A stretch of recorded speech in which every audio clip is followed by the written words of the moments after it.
Hola from Manuel Antonio, Costa Rica. I just ventured all throughout Manuel Antonio National Park in Capos, Costa Rica, and now I'm at the beach, as you can see.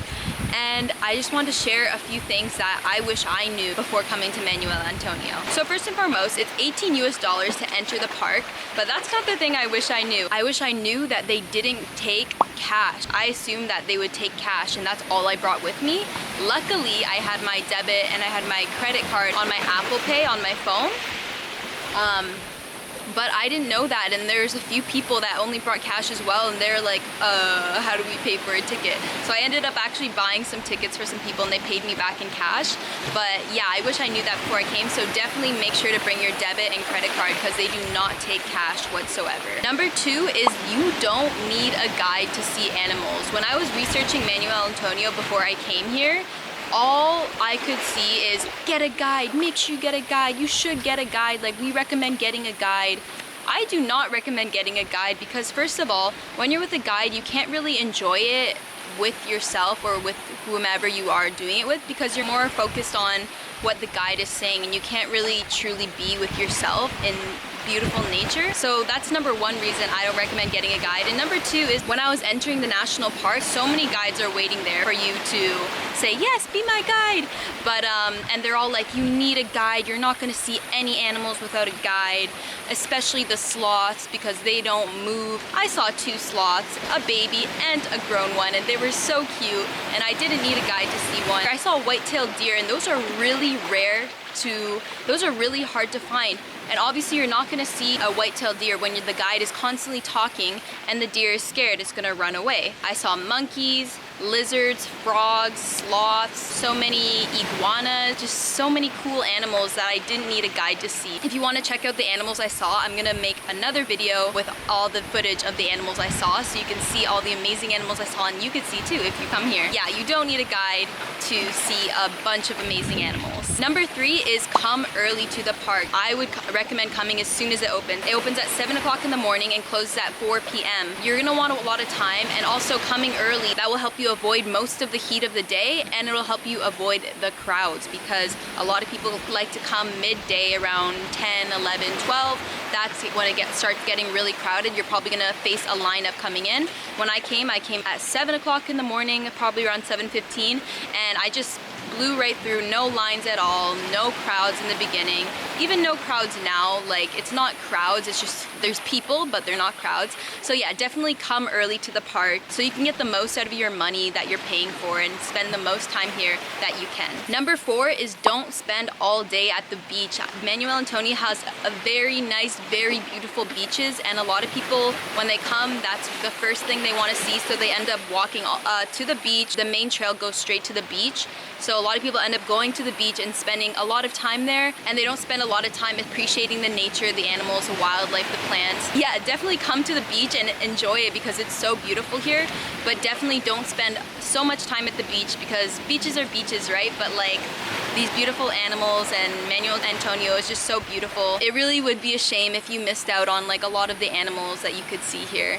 Number 5 is it's okay to come in sandals. These are the sandals I'm wearing, and they are like completely fine. I hiked like all throughout Manuel Antonio, and these were fine. But when I was looking online before I came here, everyone's like, bring hiking shoes, you're gonna need hiking shoes. But I was like, no, I wanna bring sandals for when I go to the beach, and I wanna have to like deal with like getting my socks wet and stuff like that. I don't know, you know what I mean? I just didn't feel like wearing hiking shoes in this hot climate. So I decided to wear sandals, and it was completely fine. The trails are so like, it's not rough terrain at all. It's either stairs or flat path. So you don't need to bring hiking shoes. I wouldn't recommend bringing flip-flops, but like just like sandals like this are completely fine. Although everyone online says that bring hiking shoes. You don't need them, it's okay. Number 6 is they sell water in the park, and they have taps throughout the park to fill your water bottle if you brought one. One thing that I read online is bring water because the water that you bring is all the water you're gonna have to drink throughout your day at Manuel Antonio. And that's what I thought before coming here. I was like, oh, okay, I guess I'll bring like as much water as I can, and then I'll be thirsty for the rest of the time. But there were so many taps. You could actually buy bottles of water here. Although a lot of information online says bring all the water you can, because you can't buy any in the park. You can fill your water bottle for free and you can buy bottles in the park. So don't worry about not having enough water for your day at Manuel Antonio. Number 7 is they say no food allowed in the park. When you're entering inside the park, it says no food allowed or drinks, only water. Yeah, that's true. It is a rule, but when I was coming in, they don't check your bag really. You literally just open up your bag, they look, and they don't even touch anything, especially because I think COVID, they don't really get to go through your bag. They don't really look very thoroughly, and I actually brought a coconut that was just sitting literally at the bottom of my bag, and I was able to bring it in. They didn't see, and it was completely fine. So if you want to bring like a snack or something, something that you can just like tuck away somewhere where it won't really be seen, you can definitely bring that in just so you don't have to worry about buying overpriced food inside the park. And my biggest recommendation for exploring Manuel Antonio is to definitely spend some time venturing on your own a little bit, just to really get away from the crowds. I went a bit off of the trail, just a little bit.